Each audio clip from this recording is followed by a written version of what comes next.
Ladies and gentlemen, welcome back to the show. This is our take. We are your hosts. I'm Ocean. I'm Taylor. And ladies and gentlemen, today we are going to bring to you guys our final impressions of Season 2 of Star Wars The Bad Batch. We did an initial impressions of this way back like 3 months ago or so. Then we did a mid-season update for you guys, and now we're going to do our final impressions. I think the final episode aired like a week or two ago. Yeah. But Season 2 is over. 16 episodes worth of content. We have 8 episodes to cover today. We're just going to kind of go through them, talk about the cool stuff, talk about the developments, and then get into the season finale and whatnot. Just like a lot of our other final impressions, this is going to be a very spoiler heavy video. We're going to not spend a whole lot of time on the spoiler free content. We're just going to dive into the spoilers and get into it because if you've been following the series to this point, you probably have already watched it. So yeah. Ladies and gentlemen, as far as spoiler free goes, I really enjoyed this season, man. I really enjoyed the Bad Batch in general. I think it's kind of like the epitome of what Star Wars is supposed to be. Just the relationships, the stories, the feelings I get based off of what happens in it is like that is what Star Wars is to me. And so I really, really enjoy the Bad Batch for that. And I really hope there's more going forward. Yeah, I mean obviously there should be based off of what happens in the finale. But I don't know. What did you think about the rest of this season, Tay? Yeah, I mean, I agree. I love the show. I've always said that. I do really love animated Star Wars. It's just, I don't know, Dave Filoni he gets me, But this season, like, it really surprised me how different of an approach they took with the characters and stuff. But I liked it a lot. And it kind of surprised somewhat how much emotion they pulled in this season. Yeah. But I guess that, just comes with the fact that we're like super into it and been watching it the whole time. And like, yeah, and we're 2 seasons deep. And I also think this is an important piece of information that a lot of studios should be paying attention to. In the fact that we got a 16 episode season, as well as I don't remember how long the first season is, but it's around the same. Probably 16 as well. Yeah. So we have roughly 30 episodes worth of time. Granted, they're half-hour episodes versus 45 minutes, but just the fact that it was 16 weeks of time for us to develop our relation to the characters, our interest in the characters, our love for the characters, it really creates a deeper connection and allows us to feel more emotion, I feel, throughout the series. And conversely, when you have 6 episode seasons and 8 episode seasons, it does the exact opposite. Yeah, I mean, it can do it. It's just it's a lot harder. It's a lot more difficult. Your execution and your storytelling has to be really on point. Yeah, yeah, and it's hard to do that. And I think that's part of what a lot of series are suffering from. That your storytelling is not of the caliber that it takes to be able to do what you need to do in 6 or 8 episodes to get the same effect that you can in a 15 to 20 episode season. Yeah. I mean, I know it's Star Wars and like 16 episodes of live action Star Wars does not cost the same as 16 episodes of animated. That's fair. And I mean, I still think the quality is incredible in this show. Like, I really love, there's some very specific shots that I remember seeing that I'm like, wow, that's some really beautiful artwork that they did. And then the music is just the episode, I think it was episode 13 with the electric animal thing. I think it was creepy as fuck, dude. Well, not only that, but and I did want to talk about it, but that to me was visually striking. It was that episode. like there's some particular shots they had of that looked I was like, really, holy really crap. Good. Yeah. So, but even some of the just like landscape shots they have, like, yeah, I don't know, some I can't remember exact episodes because there was some in like I think it's Bapu. There were some really nice shots of that, the aquatic planet. Yes. There was one on the deserts. I don't know which one it was. With the Elysium or the Ipsum. Yeah. There were some really, really nice shots of the scenery on that planet as well. Yeah. And then the music is just so perfect in this show because they do like mixes of like the original soundtrack. Yes. To, fit the situation and stuff. And it's so good in this. No, they nailed it on this season. And I'm hoping, I'm praying that Disney is paying attention to this kind of these finer details. Yeah. And helps. Probably not, because this probably doesn't perform it like Mandalorian. Ahsoka will. It's enough for them to keep it going, but yeah, unfortunately. Which is so frustrating because like I said, this is what Star Wars is to me. Like I love everything about this show. Let's get into some scores so that we can actually talk about the spoilers without having to tiptoe around. But as far as the score goes for this season, I have a hard time not giving it a 10. I think I'm going to give it a 9. But it could be a 10 for me. Yeah. I don't know. Man, I don't know. What do you think? Maybe so you can help me. I kind of agree. Yeah, it's like a minuscule difference away from me easily saying it's a 10.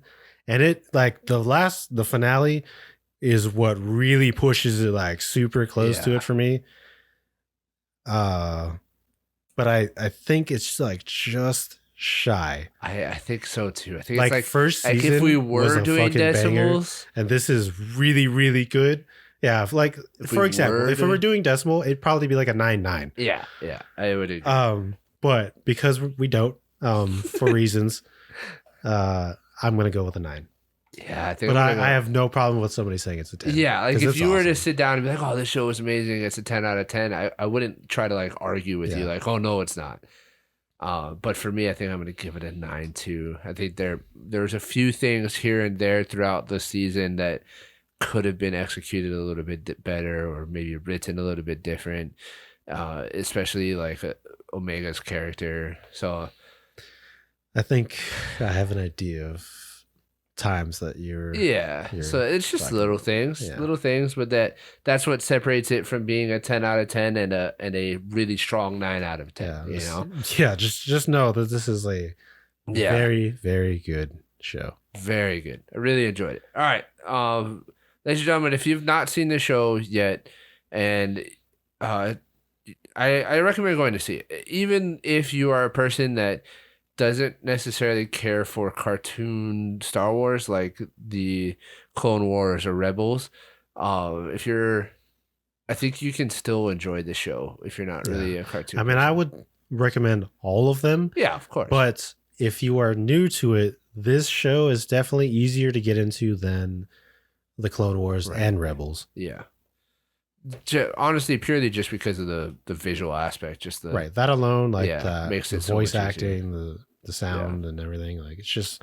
So if you're looking to get into some more Star Wars stuff, because there's not a whole lot of good live action stuff other than Mandalorian, but if you haven't seen our breakdown of episode 7, go ahead and check that out real quick. Yeah. But this is a good place to start. I think good place to start. And there's a lot of it, so you won't be disappointed after 6 episodes. Yeah. So, ladies and gentlemen, this is going to serve as your official spoiler alert. All right. Can we have a moment in silence for our boy Echo? Tech. Jesus. If it was Echo and be Tech, even worse. That would probably like. I don't know. I don't know what would be worse, Echo or Tech. Probably Tech. I don't know. Well, I'm just going to say this. Echo and your future does not look good, buddy. Yeah, no. I'm just gonna say. Well, that. I mean, ever since he left the Bad Batch to go off with Rex and stuff, I kind of had a feeling that he was gonna die. So when it was Tech that died in this season, I was like, oh, all right, that's cool. Yeah. But yeah, I will say, like, rest in peace, Tech. Yeah, it was extremely sad that we finally like lost one. Yeah, lost one. Like for real. Yeah. Not just like not just not they're off doing whatever. Or Crosshair turning on them or whatever. Like yeah. I mean gone. If they this is another thing too, which I highly doubt would happen. But if they pull some Disney shit and bring him back. And because we don't actually see him, die. Yeah. We just assume, and then they kind of try to reinforce that with the dude giving the glasses back to Hunter. So it's very believable. But if you pull a fucking Disney Star Wars thing and bring him back, I am going to be so pissed off. I wasn't even worried about that until you said it. And now that you said it, fuck you. Look, now it's in my brain that like, fuck. Look, it's an incredible like scene, and it was very sad. Dude. And like I said, I highly doubt it because this is like Dave Filoni, and they really let him just do his thing in this. But I will never underestimate Disney, and I'll never forgive you either. Yeah. So it is not out of the question or like a possibility. Just don't do it. Please. Just leave it where it is. Yeah. Let us be emotional about it. Let me accept it and move on. Yeah. Don't fucking bait me and then, fucking surprise us later. Yeah. He's fine. Who's the voice actor for the Doctor? Which one? The main villain, the main doctor, the Let me see if I can figure it out. Cloning guy doctor. He's really good because whoever the hell really that guy is deserves a goddamn Oscar. Yeah, he plays his character so perfectly. From the moment he comes on screen in like episode 11 or 12 or whatever it is, this is the first time that we're introduced to him. From the moment he comes on screen, it is clear that he is the guy, and that's the kind of presence that villains should have. And this goes into kind of what I was saying of like, this is what Star Wars is to me, right? The villains of Star Wars, the presence that they have on screen is unmatched. I mean, think about Darth Vader, right? Darth Vader is arguably the greatest villain of all time. And everybody knows who Darth Vader is. And as soon as he is on screen of anything, everybody knows that he is the guy in charge, or he is the man. Right. So yeah, go ahead. You got the name? Sorry. Yeah. Jimmy Simpson. Jimmy Simpson. What would I know him from? Let me see. Or would I know him from anything? Oh, wow. Okay. I did not realize. So, hold on. Let me get some of his work. But so just to go back to what I was saying, like he commands this ultimate presence on screen from the moment he gets on, and it holds true throughout the entire season to the so very the only end. thing you might know him for, at least from what I think, is It's Always Sunny in Philadelphia. He's also been in Westworld, Black Mirror, and The Man Who Fell to Earth. Yeah. I'll show you his face. What does he look like? You'll know when I show you his I'll face. throw it up on the screen for you, ladies and gentlemen, that are watching. Oh, he does look familiar. He does. Yeah, he does look familiar. Okay. He's what was I his had name? no idea. Something Simpson. Jimmy Simpson. Jimmy Simpson. Okay. Yeah. Had no idea it was him. But shout out to you, man. You do an amazing job as Dr. Hemlock. It's a incredible performance, and it kind of just without it, I don't think the season would be what it was. Like, yeah, for sure. Like his introduction later into the this show, like you said, his presence is just immediately felt as soon as he hits the screen. And I know it's just, I mean, obviously it's animated, but like his voice is so perfect. It's kind of like the level of like a dark and sultry voice. Yeah, like I mean, not that he's a fucking imperial scientist, right. like. which if we know anything about Ontario scientists is that they're crazy. Yeah. I mean, think like, sorry to bring it up again, but like a Nazi scientist, Yeah, kind of. Yeah, super evil, very smart, like Yeah. devious. But yeah, he's got this really unsettling, like just scary like vibe the entire just time. like the way that not only the way but what he says to the people, way he says it, and like just like not everybody talks like that, Yeah. And so when somebody does, it's very unsettling. Like it's like when you see like a serial killer on screen. Yeah, no, that's a great. Except he's not psychotic in that sense where it's just like batshit crazy, but he's evil. Yeah, like evil psychotic. Evil. Yeah. No, that's a great way of putting it. He doesn't come on to the scene until like episode 12, I think, or something like that. In the middle of the season, after the update that we gave you guys after episode 8, so like episode 9, 10, 11 is just more of regular Bad Batch adventures, which is awesome. There's a lot of really cool planets that we see with the Ipsum, the Ipsum mining facility. There's a couple episodes dealing with that. Their ship gets stolen. So stupid. Mako, the Black man, fucking asshole, dude. Okay, I just want to say Mako, like, I guess this means he did a great job, but like when he's in his room just fucking stuffing his face, bro. But it's like it's the amount of like intention behind, like, that you're looking at this character, like the way they animated it and everything just feels so like I don't know, like just fucked up. Like, yeah, like it's infuriating. Like, goddamn, dude, like and the amount of rage that they're able to procure from a viewer. Right. Just off of, and there's not even words. It's literally him just eating. Right. Because like you see what their lives are like for his miners. Yeah. And then you look at this guy and he like, it just cuts to him immediately and he's just in a fucking room surrounded by all this food. Just like, just stuffing. Yeah. Just throwing it down, dude. Like, it's like, dude, calm down. Like there's a lot. Like, what are you doing? And I guess it's just because he was trying to like take as much as he wanted before. I think that's just him. Just greedy and stuff. But it just, it was interesting because I hated the people initially, right? Because they stole the ship. He steals the ship and stuff, and they're kind of just like annoying little kids, basically. And then we see them like, damn, that's fucked up, right? And then like we get this, the scene and stuff afterwards, but Mako got off easy, bro. Yeah, well, that was kind of hilarious too. Yeah, he killed himself essentially. He fooled himself. Yeah, yeah. He played himself. He tried to swing at one of the kids, and they ducked out of the way. And he tried to pull "I'll do it myself," except he can't, and then falls because he's an idiot. Yeah, he got off easy. He should have been like, I don't know. And he still got lucky, and they tried to save him. Yeah. On top of that, the other kids. They were, still had the heart to try to actually save him from falling. Thankfully, he didn't because he's a dick. Yeah. So, fuck you, Mako.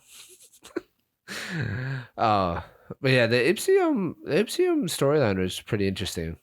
I really liked the development between Tech and I mean that episode kind of, I feel like, perfectly sets the finale up. Yeah, especially because like at that point, up until that point was when I was starting to get a little frustrated with Omega. Yeah, because she got a little irritating. She was just being a little much, and it was just kind of like, look, like you got to be a little bit more in tune with your situation and your surroundings, right, and understand the situation. But she wasn't, and I get that she's a child or supposed to be a child. Technically, she's older than all of them. Yeah, but she's supposed to be a child or the maturity level of a child, right? But we're 1.5 seasons in now. You've been with these guys for over a season's worth of time, and you should understand that they're not normal. They don't deal with things in a normal way. Yeah. It was interesting for me because I basically felt the way that did the that the episode leaves you off with the entire time. Like for Omega, I agree. I was like, you're really starting to irritate me. Yeah. Why are you acting like this? Because like you said, you've been with them for a way long time at this point. Yeah. And that's like you said, I get it. You're kind of a kid, but not really because you're a clone. Right. And so your age is, a little weird, but you should, by this point, you should already understand at least a decent amount, like how things work with this group. And then for Tech, I was kind of the opposite. I was like, look, dude, like, why don't you just you still got to realize that she's a kid. Like, yes, you're saying the truth. But you gotta be a little more tactful with it. Yeah, like, I mean, Hunter, gets on him about it. It's like, dude, you're right, but just say it in a different way. Right. Be a little more tactful. Yeah, no, I felt the exact same way. But for it, those are the kind of emotions that are important to me to feel, and then for them to essentially fix those emotions, right? Yeah. Through the story of them getting swept down the river chasm and whatnot, and then having their little moment alone, like that's what fixes that for me. And that's part of what I look for in Star Wars, is for these conflicts to be made, these emotions brought up in me, frustrations, and then for them to fix those frustrations and those emotions through the story. So it builds our attachment to the characters. It does. And then when you pull, and then when unfortunately Tech dies, you're like, fuck, we went through all of this. Yeah, we just got like satisfied with them making up. Right. And feeling again together as a unit. Yeah. And then it breaks up. Now we lost one. Yeah. Really sad. That's what you do, though. But it's then kind of like the natural order of things, right? And that's the only way to progress and move forward. Sometimes things have to change because they can't stay the same forever. So I'm glad that we got that storyline. I'm glad that we got the progression of Omega's character, because even after that, not only does her progression with Tech continue, like their relationship, but it also bleeds into other areas of her life, of her just being more mature and more part of the unit, right? Like when there's that scene when they're dealing with the I don't know who they are, but they're getting the bonsai tree that's like looks like it's made out of jade, essentially, right? And she like fights them. Like there's no like moment where you're wondering if she's in danger or if if Hunter needs to come to her rescue. Right. Like she's part of the group, and she's holding her own. She feels established as herself now, and she's holding her own in combat as well. So, it's really nice to see that happened, because like I said, for a few episodes in the middle of the season, I was like, oh man. Yeah, I completely agree. It was starting to like get a little like, right. little iffy, and I was like, if this is what the rest of the season is going to be like, this roller coaster of you being emotional and then figuring stuff out and you being emotional, and it's just going to get old and annoying. Yeah, for sure. And I mean, I would definitely hate that, but luckily it didn't. Sucked because I really like Omega, just like I did when I first learned to love Ahsoka. Like, obviously it's a little different, but I have like the similar feeling of like seeing her that's a good grow point. up and progress and stuff. And I would have really hated if she fucking ended up being an annoying little kid. Yeah, but that's a good way of putting it. I didn't really think of that either, to compare her to Ahsoka.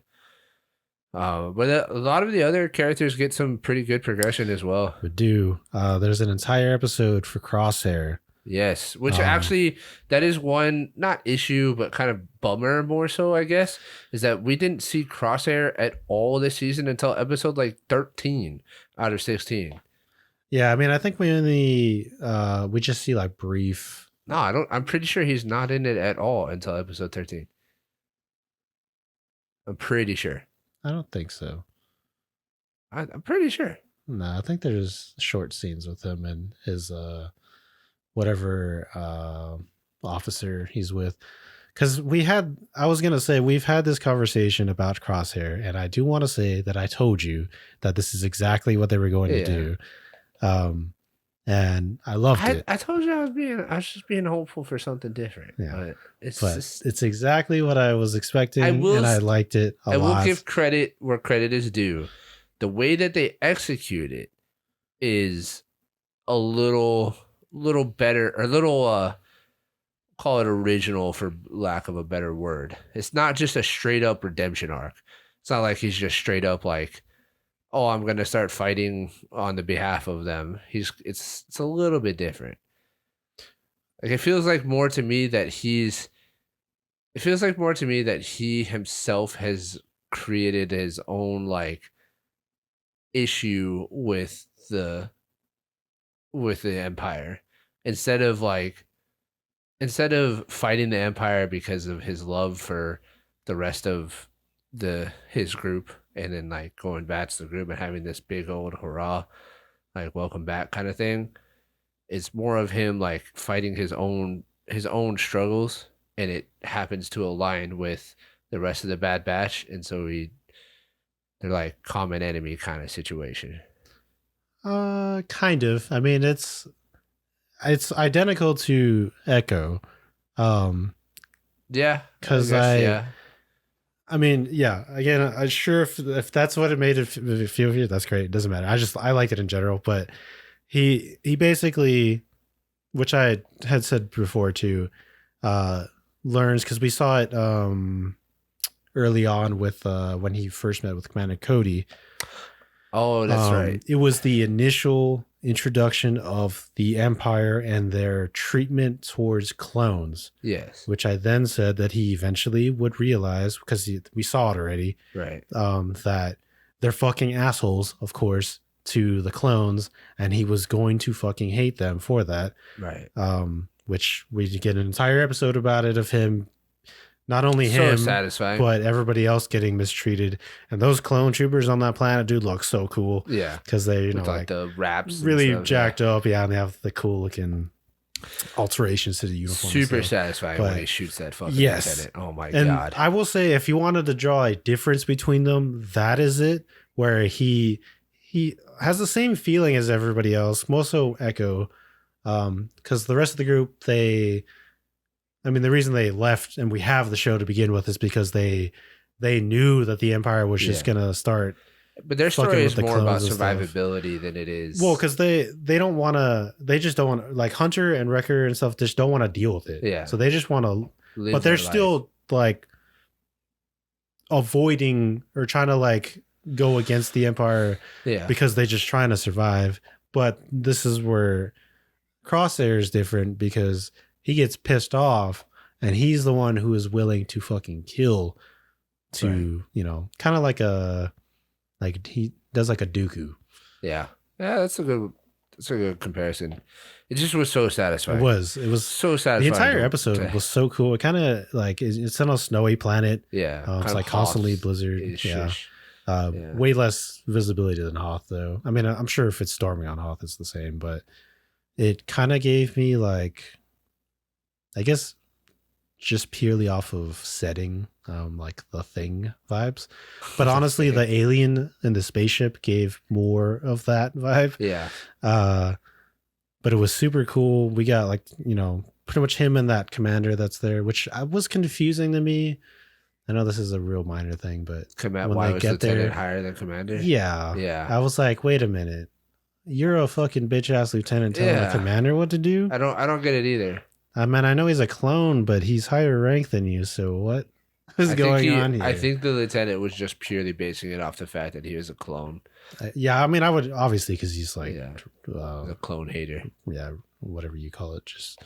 But yeah, I think I was an asshole, dude. And I was so glad that fucking Crosshair shot It did such a great job of building up your hatred and your rage towards that lieutenant. Yeah, and then being able to release it at the end. Yeah. Like watching Crosshair take him out at the end, because he left Mayday to die. Yeah, right there. Right there. Like you could have easily called for a medic, still been an asshole about it, but saved the dude's life. Like just the fact that they stumbled out of like barely surviving through the fucking storm. And they're just like hobbling over to the base. They're just he walks up and he's like, "Oh, it took you guys long." I'm like, dude, what? You can clearly tell they like barely alive. Yeah. But that's just, I guess that's just some of the people in the Empire. Yeah. Good riddance, I Probably guess. a lot, because I don't know why.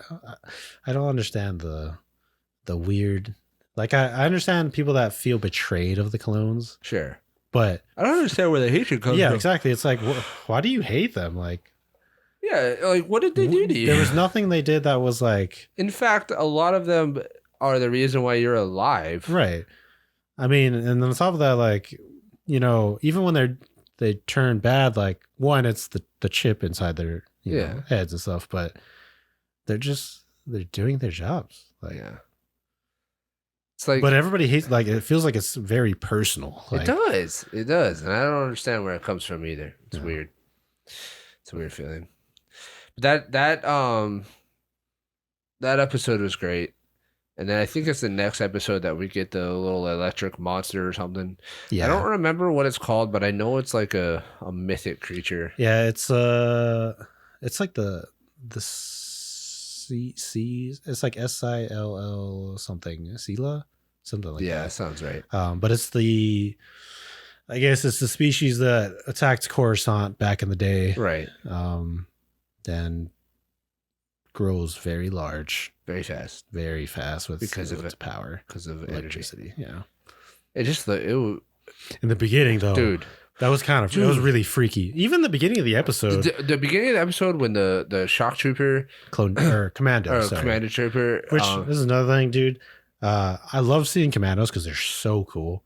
It's just strange that we went from like I think it was episode 4 or 5 where we only saw one, and now we have a bunch, and now it's just like 1,000. It is true, but when that episode started, my thought to myself was like, oh, they're doing kind of like a scary episode. Yeah, like a horror episode. Like, and I was like, I'm down for it. I'm like, and the weird thing about it is I was intrigued. I was like, oh, interesting. Well, I guess because it's like just the whole setting and everything. Yeah. Like I just was like, it gave me very Alien vibes, like Sigourney Weaver's Alien vibe. But with fucking clone troopers. Yeah. So I was like, all right, I'm interested.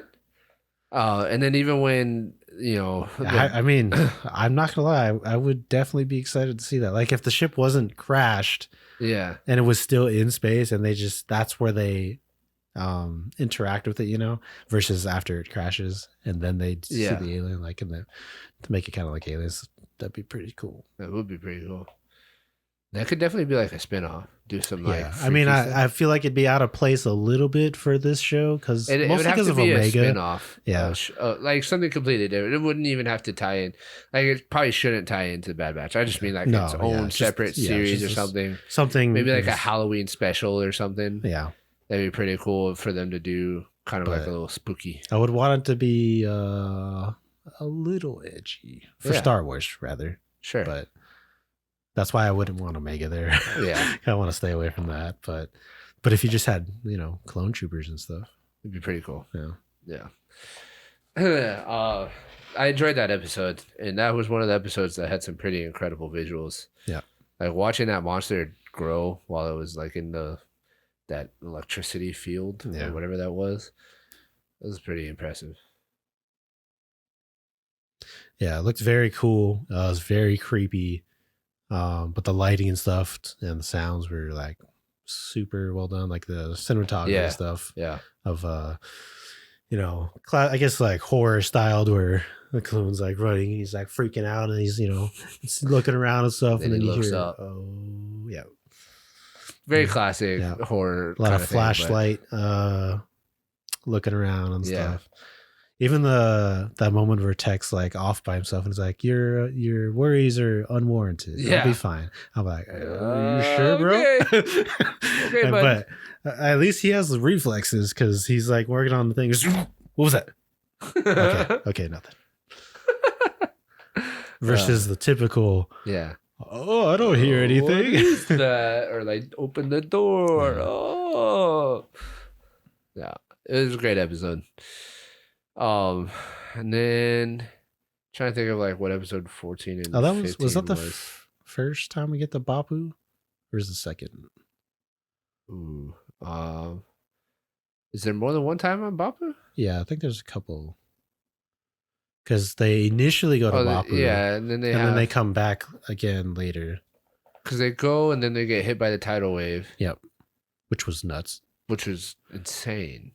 We gotta first of all that city. Yeah, you're insane for living there. Well, yeah, but I mean, it was like super amazing. Like when she's like, "Hey, Tech, come check this view out." Oh yeah, and all the lights turning on. Amazing looking view, dude. Yeah. Yeah, you're right. Anybody living on the lower levels, yeah, you're insane. You're crazy. Like, especially when the leader was like, "Oh yeah, we haven't had a surge in years." And it's like, oh, since you said it, sounds like it's about time. Yeah. It's like, the early warning system would have warned us. And yeah, it immediately goes off. And that thing looked huge. Dude, like it reminded me of what is the horn that Gimli blows? That's the fucking Hornburg. Yes. In the Helm's Deep. Yes, in Helm's Deep. Like, I mean, they make it so you can like almost see like the sound waves. Yeah. Like, it's like, God damn, that thing is huge, dude. Massive. I mean, they do get hit by a huge, massive wave. Yeah.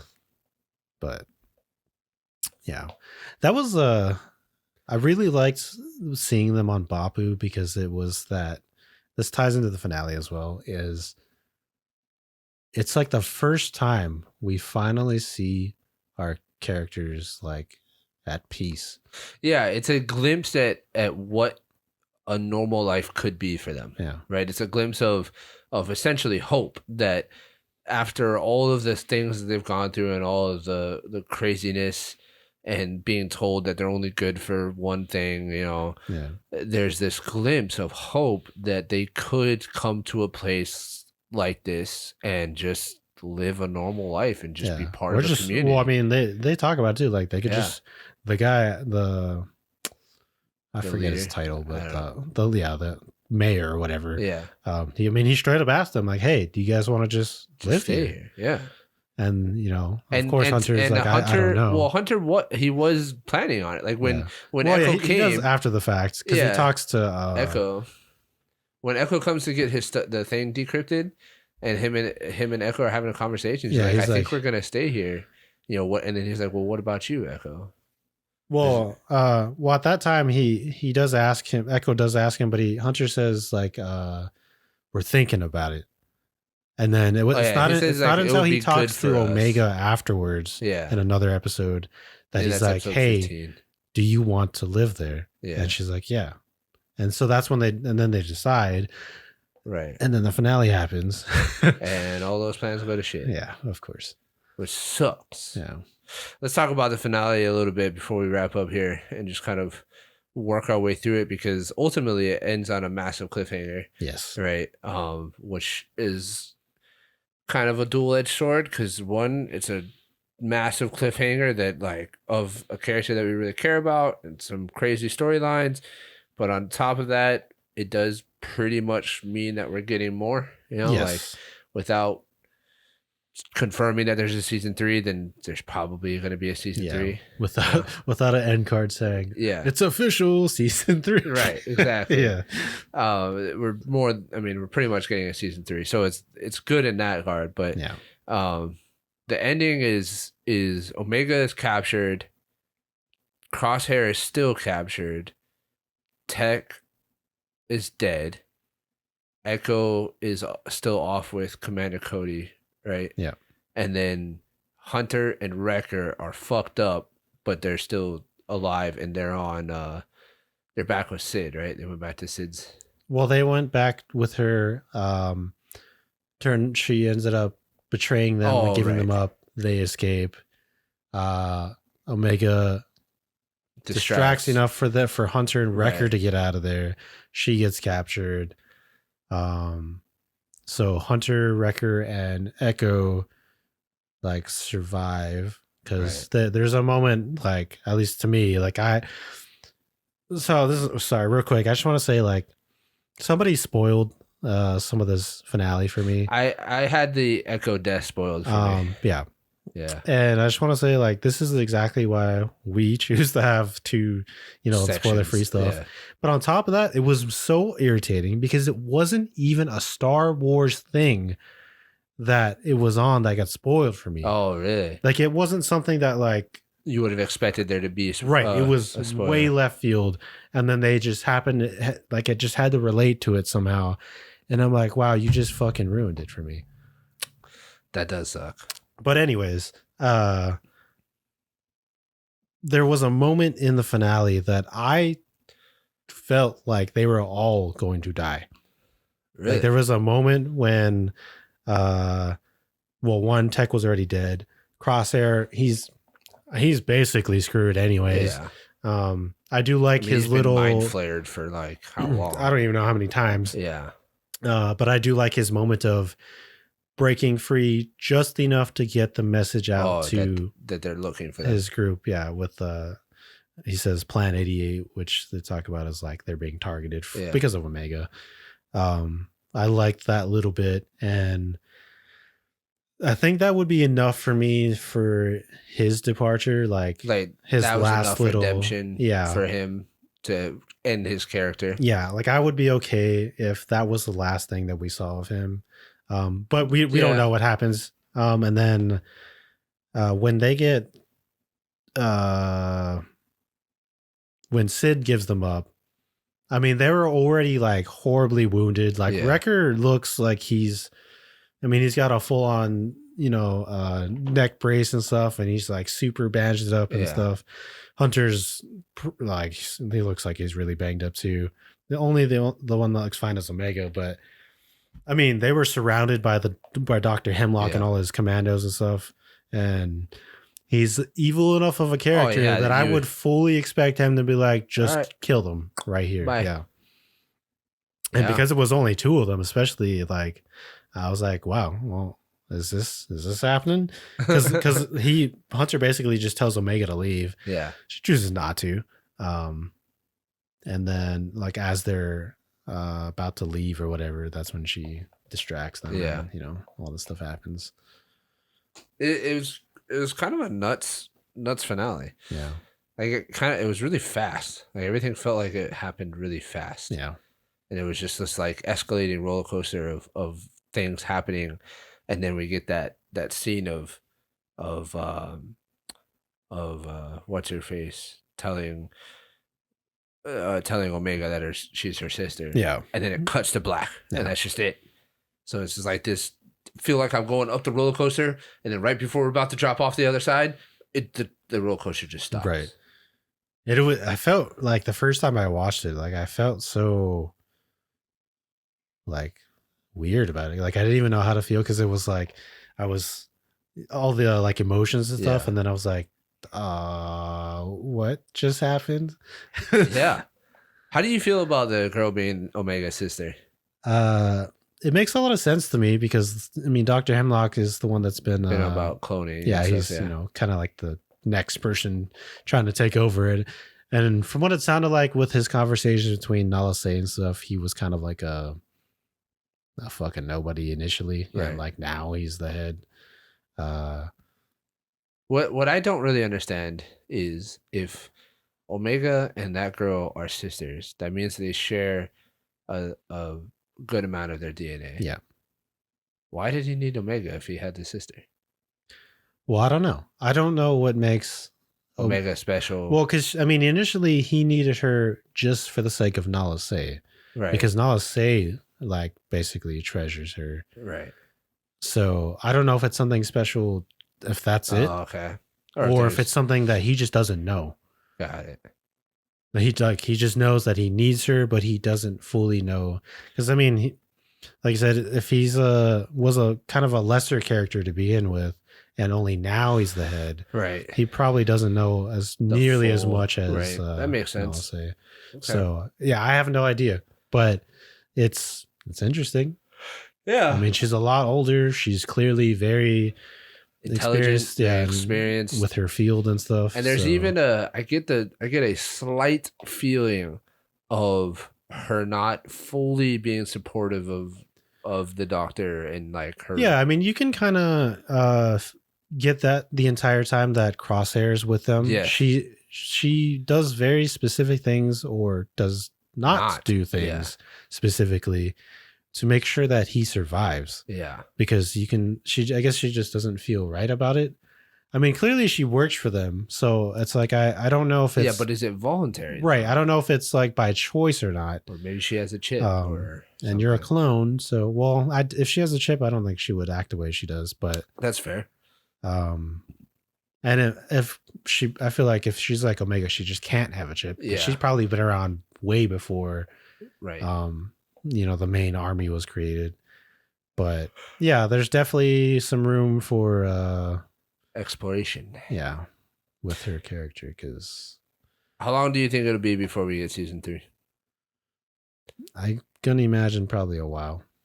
Yeah, unfortunately, I think there's a lot of other stuff that they've already announced that's coming and stuff that I think this is gonna kind of. I feel like it's pretty low on the list. Yeah, which sucks because this is like, to me, some of the best Star Wars there is right now. Yeah, I like it a lot too. So yeah, it's a bummer. Anything else you wanted to talk about for this series, man? Just last thing. I know I talked to you about it like off air, but the short little scene of Hunter at the end. Oh yeah. And just the way his look and like the way he talks and stuff, and he basically just says like we're going after Omega no matter the cost. And I was like, damn, dude. It reminded me, or I guess it didn't remind me, but I guess it kind of gives you a glimpse into what you would imagine Hunter's character to have been like before we met the Bad Batch.